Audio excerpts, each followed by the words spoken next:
This is Tom Dillon, the Lifetime Liberal, and today is Tuesday, January 18th, 2022. The title of this rant is a trifecta of treason. We could also call it a trifecta of conspiracy or a trifecta of sedition, but let's just call it treason. So I had to look up the word treason in the dictionary, the Merriam-Webster dictionary. The crime of trying to overthrow your country's government or helping your country's enemies during war.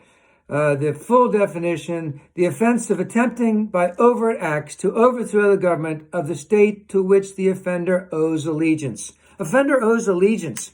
That's, Republicans are all big defenders of the flag. But, it's broken down into a couple areas. We have the insurrectionists that attacked the Capitol. They did serious damage. They damaged property. They hurt people. They killed people.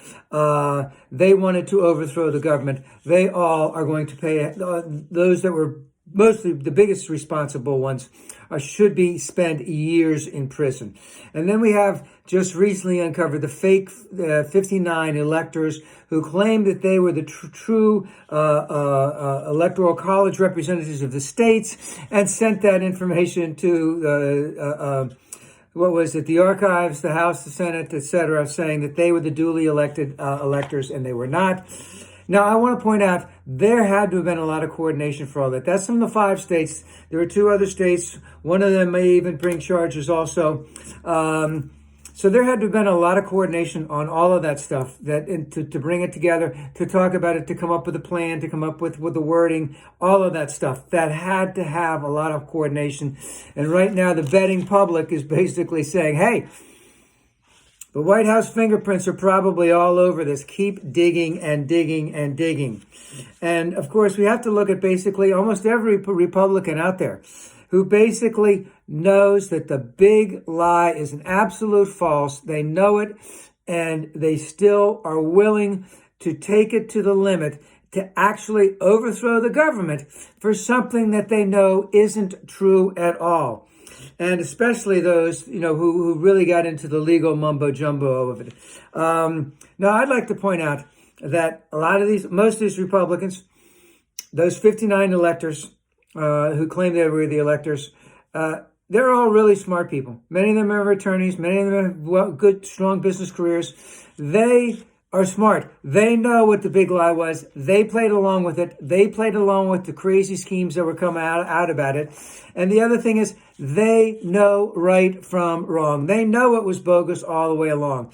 And of course, because I said there was a lot of coordination in there were a lot of shysters that were in there for the buck, who were getting paid a lot of money, to come up with these legal mumbo-jumbo theories. And people believed them, and they knew that they were bogus. They would never hold its weight in court in any way. Just totally unsensical interpretations, of the law and of the Constitution, et cetera, et cetera. And so we have all of them. So we have lots of people in the White House, lots of people in the House, all Republicans in the Senate, in state houses all over the country, other areas all over the country, legal firms that represent PACs and people in the House and Senate, et cetera, all coming together with some type of coordinated conspiracy. And it really is, the coordinated conspiracy was to commit treason to overthrow the government.